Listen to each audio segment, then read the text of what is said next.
Daghang salamat. Maayong gabi kaninyong tanan. Palihog, manlingkod.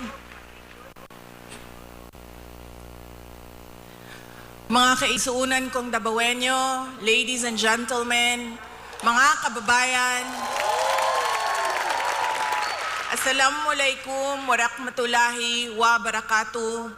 Madayaw, magandang araw sa inyong lahat.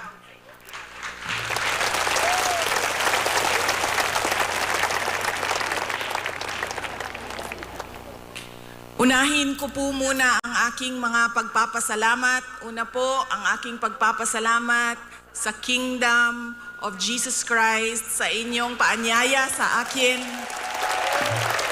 na dumalo sa inyong 39th anniversary. Maraming salamat po sa inyong imbitasyon.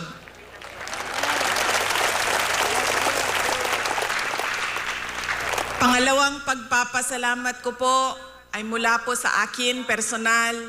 Ang pagpapasalamat ko sa tulong ninyo, sa kampanya ninyo, sa suporta ninyo at sa boto ninyo para sa akin nung nakaraang halalan ng taong 2022. Ang susunod na pagpasalamat ay mula sa akin pa. Pagpapasalamat sa inyong lahat sa suporta ninyo sa aking trabaho noon sa Department of Education at patuloy na suporta ninyo sa aking opisina, ang Office of the Vice President.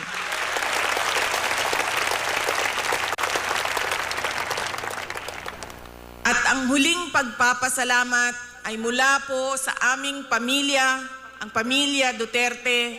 Napakalaki ng utang na loob namin sa inyong lahat, mga kababayan, sa pagkakataon na ibinibigay ninyo sa amin na makapaglingkod sa ating minamahal na Pilipinas. Maraming salamat po.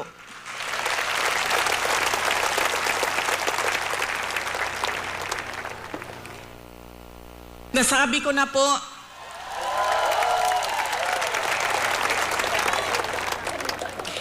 unahin ko po muna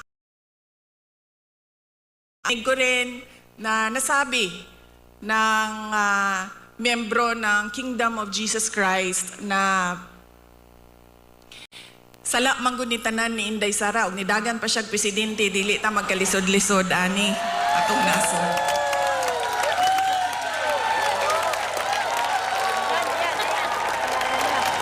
In another forum, I will thoroughly explain myself kung bakit ganon ang nangyari at ganon ang desisyon ko. Pero sa ngayon, hinihingi ko lang ang patawad ninyo na nagkamali ako.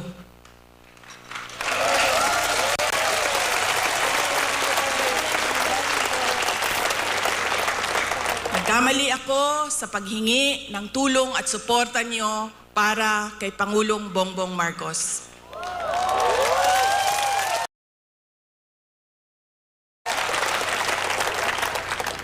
I was on the mistaken belief that we were together on the platform of unity and continuity. Nagkamali ako, kaya hinihingi ko ang patawad ninyo.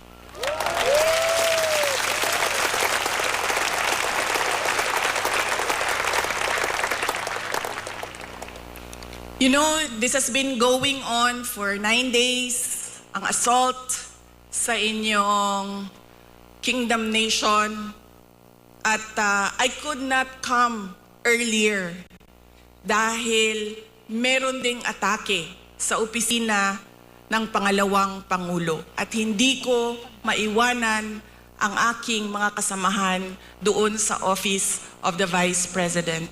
But always remember na wala man ako sa mga masasayang araw ninyo, pero nandito ako lagi sa inyong kalungkutan.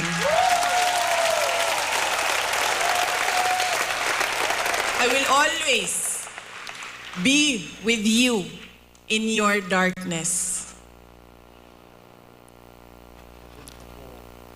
Bago ako pumunta dito, doon sa Manila, sinabihan ako, huwag kang lumapit sa KOJC dahil talo ka dyan. Kalaban mo administrasyon, kalaban mo dayuhan na superpower. Sabi ko, sa taong nagsabi sa akin noon, walang contest. Hindi ako matatalo. Walang kompetisyon. Bakit ako matatalo?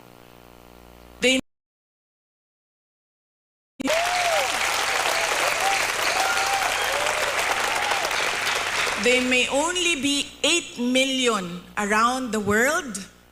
Sabihin na natin na 6 million lang doon ang Pilipino, pero Pilipino pa rin sila.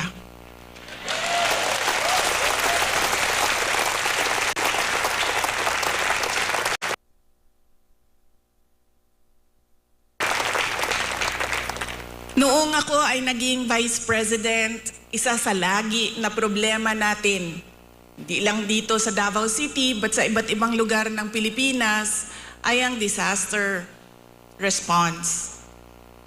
So nung ako ay umupo, in-institutionalize namin ang Disaster Operations Center ng Office of the Vice President. Ang aming paghahanda ay disaster response. Pinaghandaan namin ang baha, pinaghandaan namin ang namin ang earthquake, lahat ng maisip mo na kalamidad, pinaghandaan namin. Pero nasabi ko doon sa mga kasamahan ko sa Office of the Vice President, we have not prepared for a crisis such as the kingdom of Jesus Christ.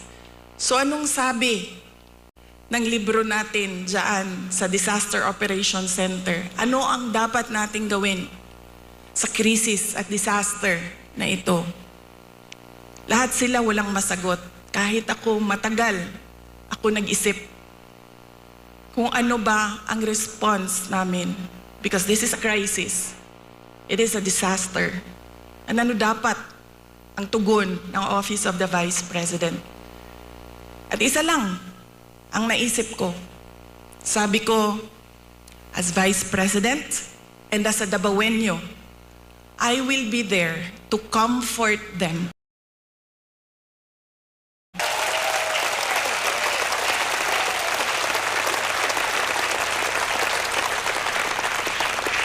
I have a moral obligation to assist them if they feel that they are persecuted. Kahit kukunti lang sila, trabaho ko yan bilang pangalawang Pangulo.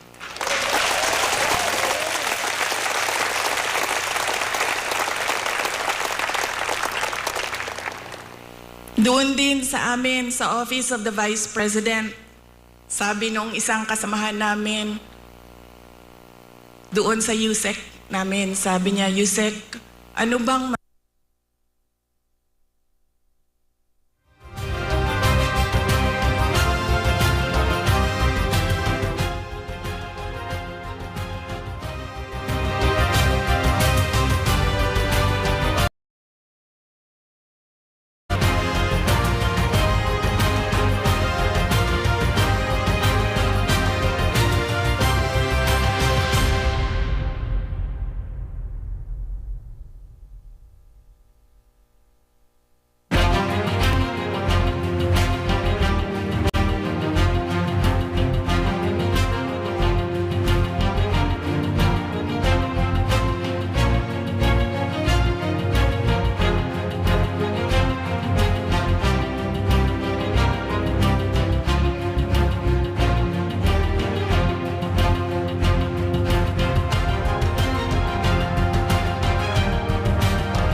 nila mabili mahal ng pagkain. 2 beses na lang kumakain sa isang araw. Yun ang kawawa. Sila ang dapat tulungan. Dumadami ang naghihirap sa ating bansa. Dumadami ang nahihirapan makahanap ng regular na trabaho. Sila ang totoong kawawa at kailangan ng tulong natin.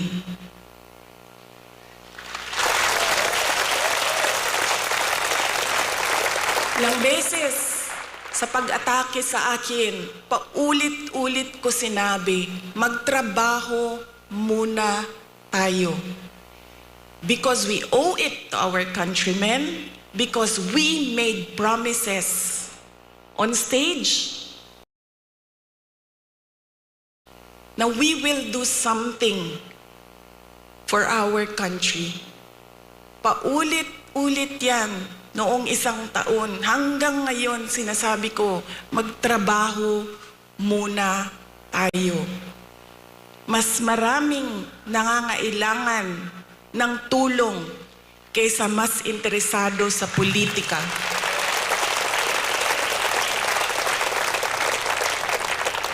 Pero this night is not about me and my problems. Hindi ako kawawa. Mas kawawa ang mga kaibigan natin na natutulog sa politika.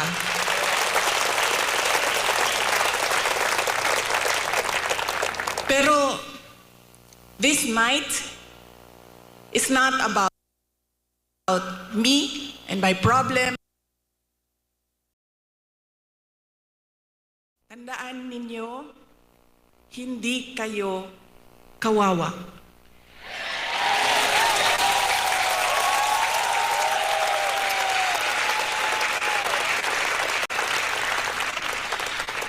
Tungod kay ang langit nung amahan naapirmi kaninyo.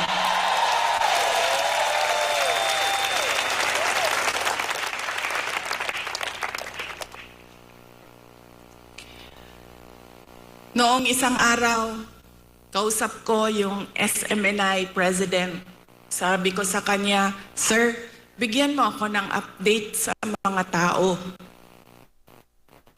Sabi niya sa akin, 3,000 ka pulis, 4,000 ka pulis, 5,000 ka pulis, ilang gipadala dinhi sa Kingdom Nation. Nalisang na ang mga tao. Nangahadlok na sila.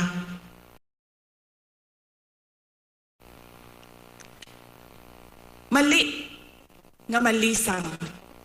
Mali nga mahadlok. Kay bao mo nga no?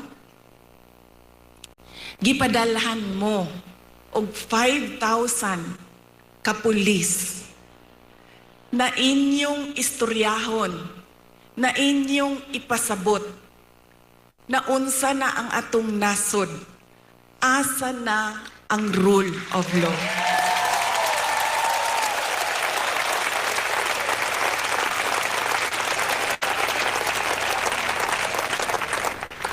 Gipadala sila dinhi para hadlokon mo. Gipadala mo sa Ginoo para pasabton sila.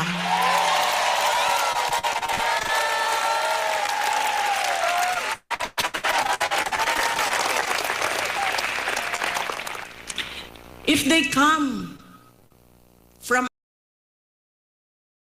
us, the Kingdom Nation is the expert on peace.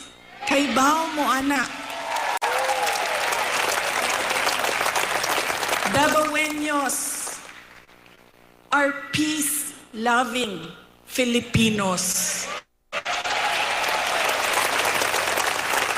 And in fact, dili lang Dabaweños, because the Kingdom Nation citizens can be found all over the country and around the world.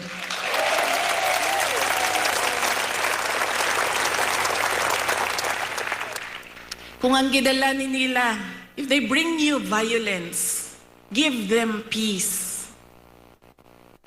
Show them peace.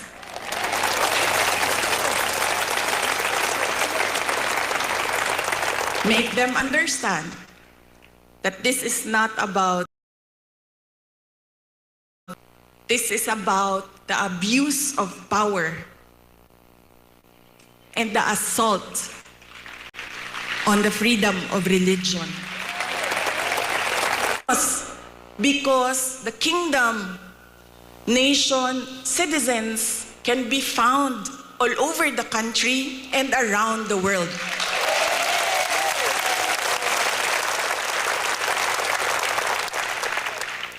Kung ang gidala nila, if they bring you violence, give them peace.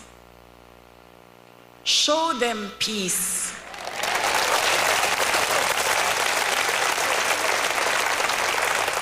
Make them understand that this is not about me and you. This is about the abuse of power and the assault on the freedom of religion.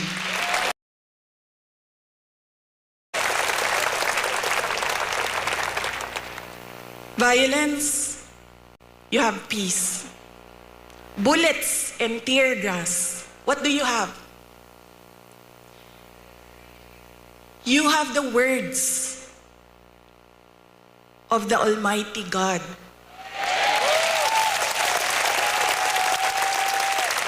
You have the Bible. Padalhan mo nila og bala, tirahon mo og tear gas. Preach to them the words of God.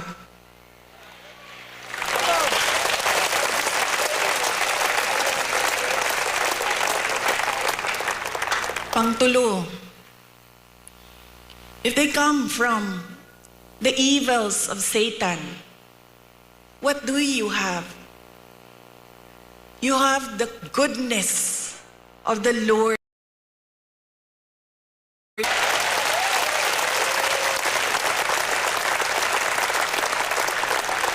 And always remember, kahit saan ka man pumunta, lahat nagsasabi, good triumphs over evil.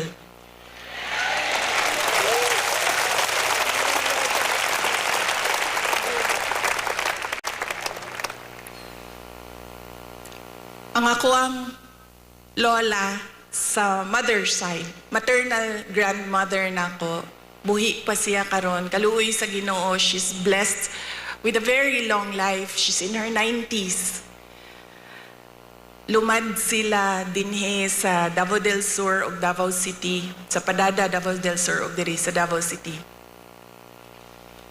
Ang iyahang trabaho is magmaligya og kaniadtong panahon, mga 1960s, 1970s, mamaligya anang mga murag ukay-ukay kung ginatawag nato karon. Onya, mamaligya og mga lain-laing klaseng dry goods. Nakaadto siya og baklaran na maligya siya og mga sandals, nga mo ang ginabaligya kaniadto. Sa iya ako nakakaton og kanang dili maghulat nga naay customer, kundi tawagon nimo dapat ang customer, pasudlon nimo sa imong tindahan. Doon na siya'y pulong sa ako tong batanon pa ko. Kay bawo mo, diri manggod sa ato sa Pilipinas, when you are outspoken, when you are opinionated, when you are headstrong, ang tawag sa imuha, maldita. I feel that it is wrong, pero somehow, siguro sa ato ang mga Pilipino, na kung mutubag ka, tawagong kag maldita. So, tung batanon pa ko, ang ako ang lula, mag-istorya, mga saba tingali, unya, mutubag ko, moingon dayon na ang ako ang lula. hinay-hinay ka, Inday. Kay ang gaba sa motong kaganina, I know, dili gyud ko makasulti when our preacher said, love your enemy. Nag-ana lang yun ko.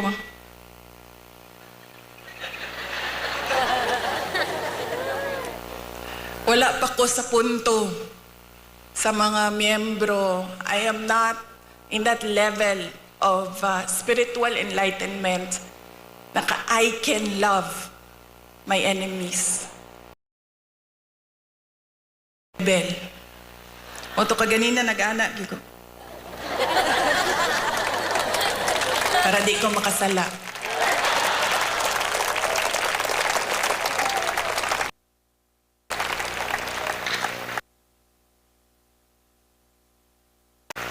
But you know, para sa ako dili man ako sila mamahal. I cannot bring myself to love them. Pero ang akong verse, pulong para kanila mao ang gaba sa Ginoo, di yun magsaba.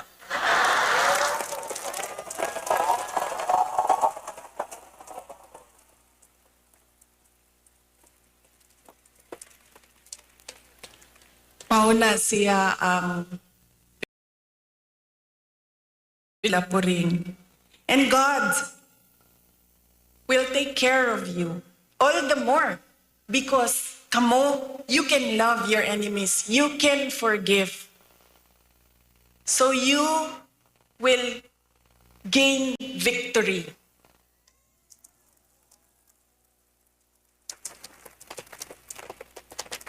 God will be there, will always be behind you, around you, above you, underneath you, to cradle you, to shelter you.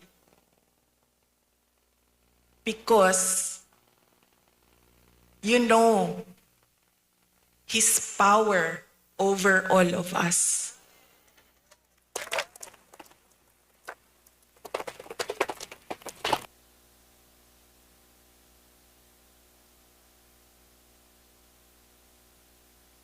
Wall, and then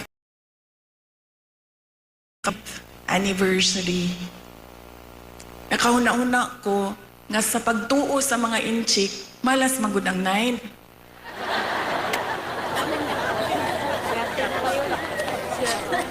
Moto na kaanak ko, siguro sundon na to. Wala may mawala sa to Kung sundon na to ang tinuuan sa mga inchik, nga dili gyud ka mag-celebrate og 9. So this is our 40th anniversary. And mamalakpak ta para sa 40 years.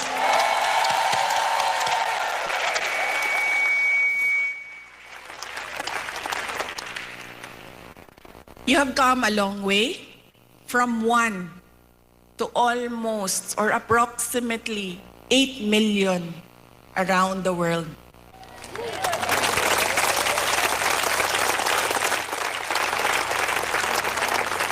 You have overcome challenges, and every challenge made you stronger, made you more united. And we can see that now. There is another challenge before you, pero naagihapon mo sa ngalan sa Ginoo.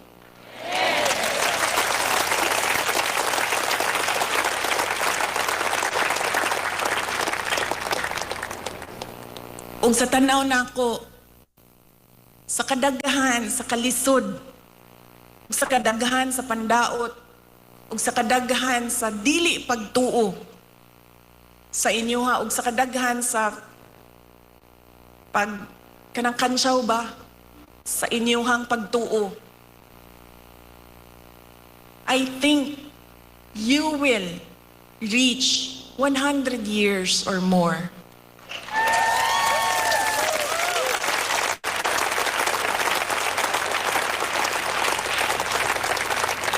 Magpadayon basta ang inyong pagsalig ug pagtuo hugot dinha sa Ginoo.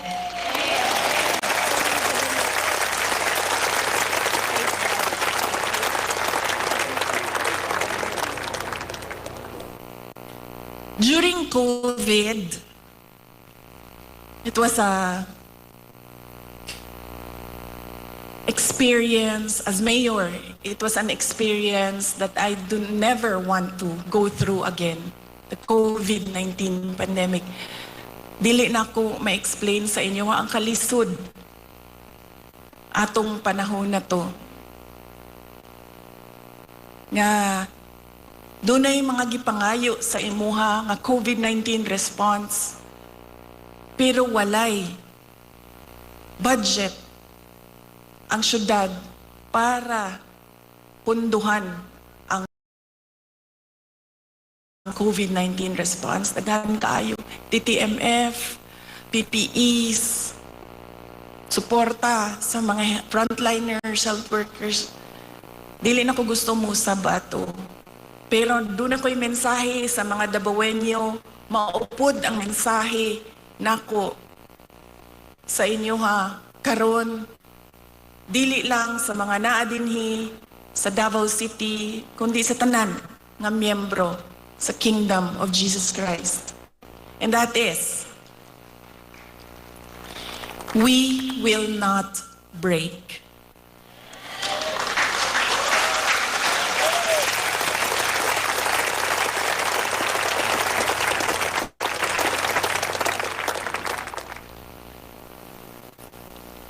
On my way here, kaganina, nag-ingong kong,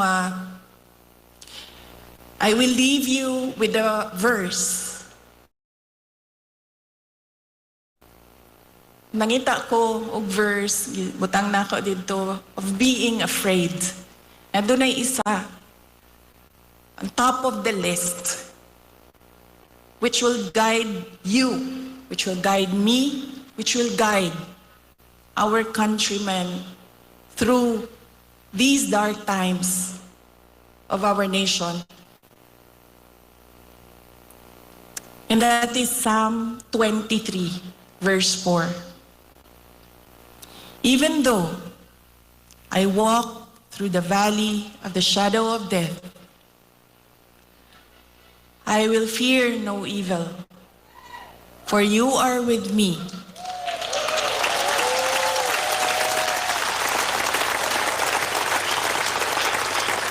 Your rod and your staff, they comfort me. Ayaw mo kalimot na ay Ginoo sa ato ang tanan.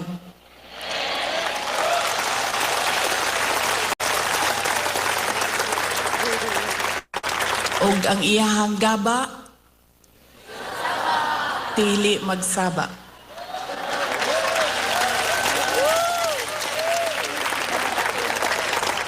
Let us clap for 100 more years.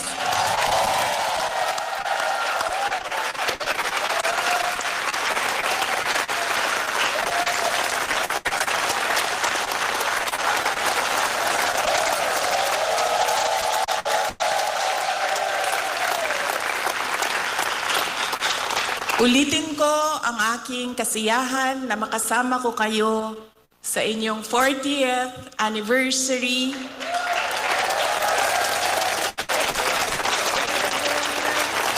We will not break.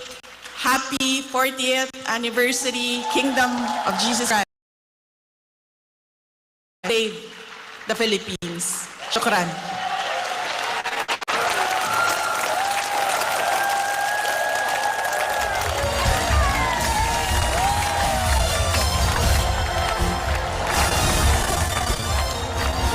Daghang salamat, the Vice President of the Republic of the Philippines, Honorable Sara C.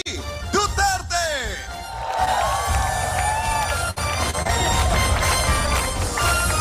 Thank you very much to our Vice President. Palakpakan naman natin ang ating ama. Happy 39th anniversary to all the members of the Kingdom of Jesus Christ. 40th na daw, sabi ni VP Inday, hindi lamang sa makasamahan natin sa Lawag kayo JC Compound, kundi mo sa lahat ng mga nanonood sa atin all over the world via SMNI. At tunay nga, Sister Hannah, hindi tayo pinaba... Sister Hannah, hindi tayo pinababayaan ng ating dakilang Ama.